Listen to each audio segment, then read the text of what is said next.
Tappa trevigiana per Angiolino Alfano. Ad attenderlo a Castelfranco gli azzurri di questo territorio, da Galanna a Brunetta, da Sacconi a Castro a Zorzato. Arriva in una terra votata al centrodestra che, sondaggi alla mano, è in una fase di grande riflessione. Ci sono gli arrabbiati e quelli che si sentono traditi, imprenditori e dipendenti in difficoltà economiche che arrivano a compiere gesti estremi. A loro le principali rassicurazioni. Noi vogliamo delle banche che restituiscano alle famiglie e alle imprese quello che hanno avuto dalla Banca Centrale Europea.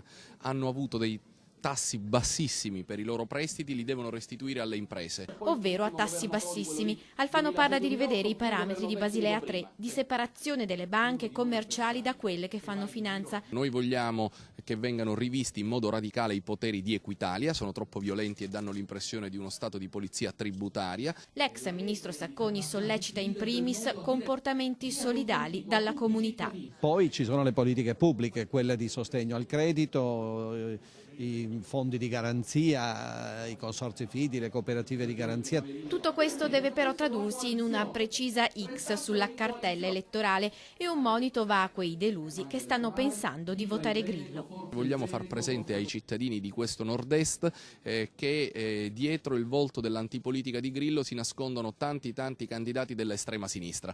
Ma le precisazioni sul voto hanno preso in questa occasione anche strade molto più interne. A Treviso in particolare, ma non solo a Treviso, i nostri, passami la parola, alleati, Fratelli d'Italia e MIR, non prendono voti fuori dal partito, prendono voti del partito e questo non va bene.